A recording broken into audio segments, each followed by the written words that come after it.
Sveiki visi džiaugsmo detektyvo draugai. Dar viena graži diena ir dar viena galimybė džiaugtis gyvenimu. Iš tiesų, artėjant įkvėpimo dirbtuvėms netobulas ir laimingas, aš iš jūsų sulaukiu nemažai klausimų.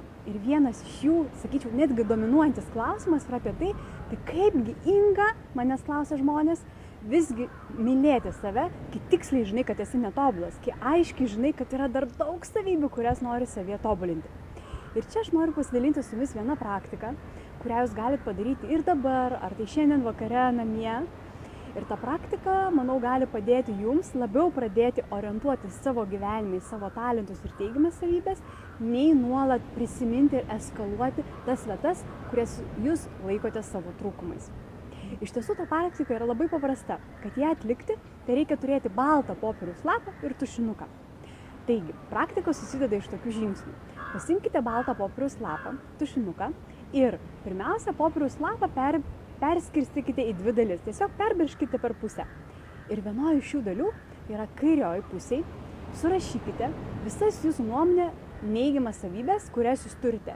Visus jūsų trūkumus. Tai yra tas vietas, kurių jūs savyje nemylite.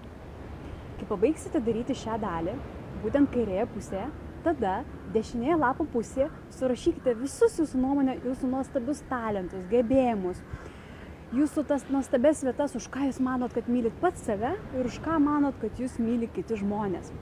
Surašykit kažkokius savo pasiekimus galbūt netgi. Tiesiog surašykit viską, ką tik atsiminsite apie save teigiamą, kuo jūs savo esat mielas, kuo savo gražus ir kuo savo atrodote talentingas. Tada, kai jūs surašysite ir užpildysite kairę ir dešinę lapo pusę, padarykite vieną nuostabų, sakyčiau, šiek tiek magišką triuką.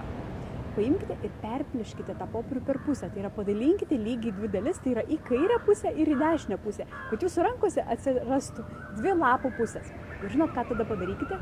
Paimkite tą kairę lapo pusę su jūsų neigiamybėmis, sulankstykite ir išmeskite į šiukšlinę. O dešinę lapo pusę įsidėkite į savo piniginę susilankstę ir nešiokitės kiekvieną dieną. Ir kiekvieną kartą, kai jūs savo pasakysite mintise, kad aš esu netobulas, aš negaliu būti laimingas, aš nenusipelnau laimės, nes aš turiu tokį trūkumą, prisiminkit, ašgi piniginiai turiu atsakymą, kad aš esu ir kažkoks kitoks, aš esu labai fainas žmogus, labai daug turiu nuostabių dalykų, už ką aš save myliu. Įsitraukite iš piniginės tą lapelį, perskaitykite jį savo, geriausia netgi garsiai. Jeigu reikia, perskaitykit kelis kartus ir prisiminę, kiek jumise gyvena stebuklų, kiek jumise gyvena nuostabių savybių, kurias jūs galite auginti, toliau tobulinti, investuoti jas, investuoti ne tik savo poelgiais ir veiksmais, bet ir savo mintimis apie save patį. Tiesiog pasakykit savo, aš myliu save, nes iš tiesų aš esu puikus žmogus. Tai tokią praktiką jums noriu užduoti, taip sakyčiau, netgi pasidalinti su jumis šią savaitę. Ir primenu, kad įkvėpimo dirbtuvės netobulas ir laimingas bus jau labai greitai, tai yra sausio gale Vilniuje ir Kaune ir vasario pradžioje Klaipėdoje.